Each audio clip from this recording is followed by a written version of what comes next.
Welcome, it's Denome, and welcome to this market update. And today is an interesting update because we actually broke to the upside from the level here that I had in my previous video. So I was expecting the price to actually go down from the top of this structure here, but we actually pumped to the upside. So now people are asking me, am I bullish now? And the answer is no, I'm not yet. There's a lot of reasons that I will cover in this video why I'm still not bullish in the short term. We might actually just go to the yellow line here, but I'm not expecting it to be broken to the upside. So in this video, we're gonna cover the recent news that a lot of people were sharing, which make it seem that Bitcoin is super mega bullish, but I actually have contradicting information about that news that were circulating in crypto Twitter.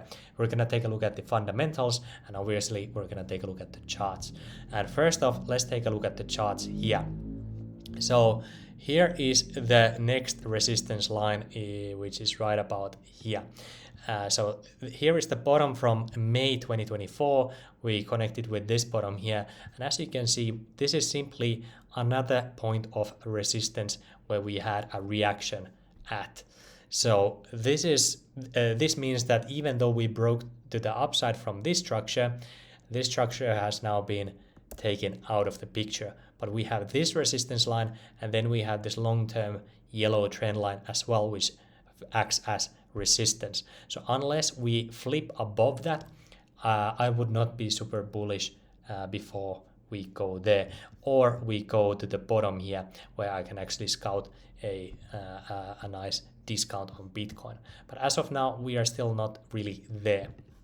Another reason why I'm still not exactly convinced is when we take a look at, we go back to the daily chart here, and we take a look at the 200-day moving average, which a lot of institutional investors are using as one of their tools when they want to buy Bitcoin at a discounted price. You can see we are actually just touching that 200-day simple moving average, which acted as a point of resistance as well. So there's that. So you could be completely bullish looking at the charts here. I'm just personally not there yet. And then when we take a look at the RSI on the daily chart, you can have this trend line here as well.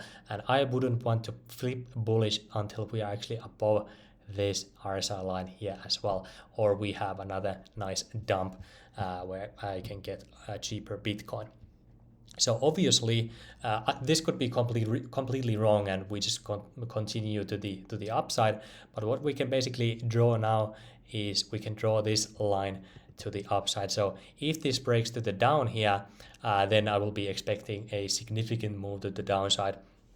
But if we just traverse to the upside, you can see that basically by end of tomorrow, we will basically have a dump, or we will break to the upside. So the next day is going to be interesting. And this is an area where I will be personally flipping a lot more bullish, probably, especially after. I will be cautiously bullish here, but after we break the RSI here, then I will be much more bullish than I am currently. But we are not there yet. So that just giving you some ideas here. Now let's talk about some of the news that were breaking out that I want to talk about. First off, we saw this mint here. So $250 million worth of USDC were minted at the USDC treasury. And as you can see, a lot of people were talking about this. They are calling it like super mega bullish. And obviously this is a good thing, because usually when people want USDC, that means they want to transact through blockchain. And when they transact through blockchain, that means that there's more fees in those transactions and more demand on the tokens like Ethereum, which is hosting these USDC transfers. But when we actually take a look at the USDC amount and we compare it to reality, here you can see the market cap of major stablecoins, and USDC is one of them. You can see that the $250 million is not exactly reflected here on the yellow line, which is the USDC chart here. So from, let's see, from June of 30th of June, you can see the total amount of USDC was 32 billion and 260 million. And now it's 34 billion, which is quite nice. It's almost 1.5 billion more USDC here. So these mints continuously happen, but as you can see lately, it's been pretty flat. So the mint, what happened there, it's not money that's immediately gonna come to the markets. These are minted when the previous supply has been exhausted. So the 250 million that they printed, that means that it was used to basically supplement the supply that was exhausted before. And we have no idea when they will need another mint. But based on this chart right now, at least for the last week or so, there's not really like a crazy demand for stablecoins. But the total amount of stablecoin market cap, it is steadily growing, and I like this trend. I like where it is going, but it's more like just another day at the office rather than like a super mega bullish event. So there was that. So it's still good. I'm not saying it's not good. I'm just saying that remember, these are just like normal situation. This is what USDC is supposed to do. Another piece of news that I saw is just in FTX will redistribute $16 billion to users in Q4 of 2024. So $16 billion back in cash to the pockets of crypto users, and bullish. And a lot of people were sharing this. That Martini guy was sharing it. You can see a lot of people were bullish about it. Here you can see that they had $16.2 billion here. You can see a lot more users here just talking about this, basically just copying each other's posts. And I even saw Crypto Lark, what's his name? Lark Davis. He was sharing the same thing here. But this is actually old news already. So you can see that some people were sharing this on July 9th. But you can see that this was posted in July 7th. I saw one here that was July 6th, the same post here. So this is already old news, and the earliest that I found was July 4th. But the news itself is actually even older than that. So the news is basically from 26th of last month that we got this news already. I don't think I covered it on this channel. I don't know why I missed it. I guess other people missed it also. But now, since the FTX bankruptcy, it seems like they do have that $16 billion ready in cash that they want to redistribute to customers, and they will be basically seeking the final approval on October 7th. And after that, seems like they will be full repayment within 60 days. So we could see the money flowing back to crypto users at the end of the year, and that will be in cash, meaning it's going to be stablecoins or fiat. And I think a lot of people will be spending that money to buy crypto. So obviously this is going to be a bullish event. What I am saying is that it is not just in event. It's not like, wow, this news just came out and nobody knew it before. It's just somehow people kind of did not notice that it was happening. So anyway, this is a bullish event, and this is gonna help us at the end of the year when the elections are basically done and dusted, and we have a new president in the United States, and maybe we're seeking for peace in Ukraine, or maybe not. As of now, we still have all of the sell pressure from the Germany and from Mount Gox until then, which we have to remember. And as well, now we talk about the fundamentals. Nothing too interesting here on the fundamentals, except when we take a look at the supply on exchanges, you can see that it has been growing here, meaning that people actually do, it seems like people want to trade their Bitcoin once again. And this is usually, at least I consider it to be bearish, that people want to sell their Bitcoin when they deposit on the exchange, or they want to trade their Bitcoin. It's not always bearish, but that's like the rough way to interpret it, what it means. But the most important thing here is when we take a look at the amount of Bitcoin holders and we take a look at the different wallet sizes, you can see that these whale wallets are not increasing in numbers. So that means that whales are not buying here.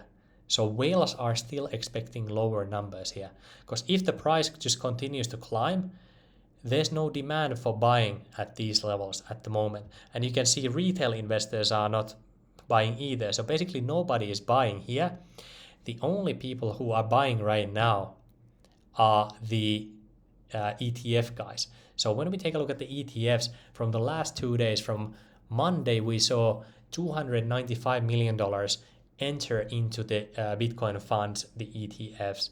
And then on Tuesday we saw $216 million enter into the Bitcoin funds and ETFs.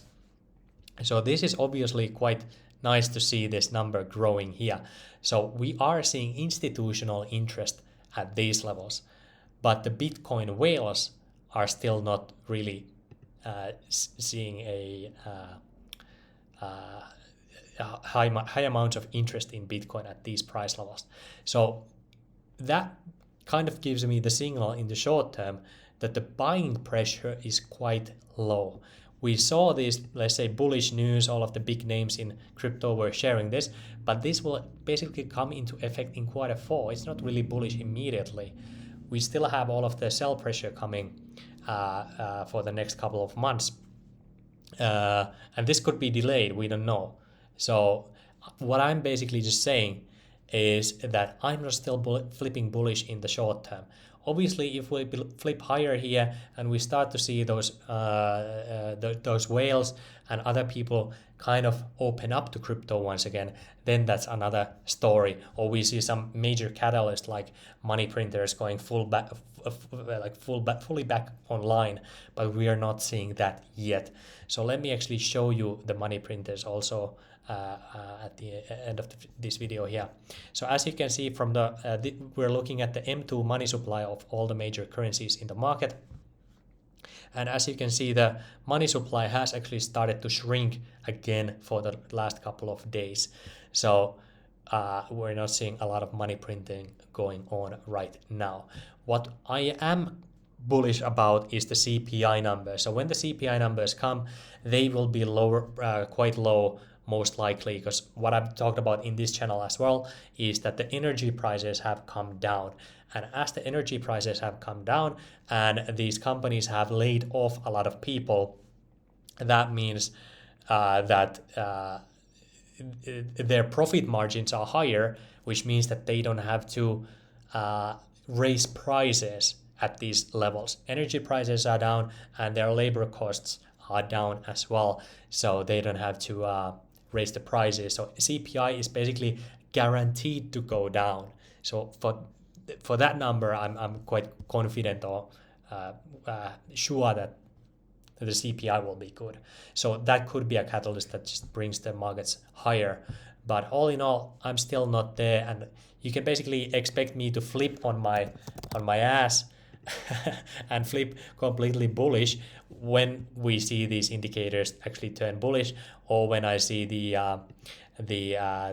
whales kind of start accumulating, or even if I see the ETFs just accumulate and accumulate no matter what.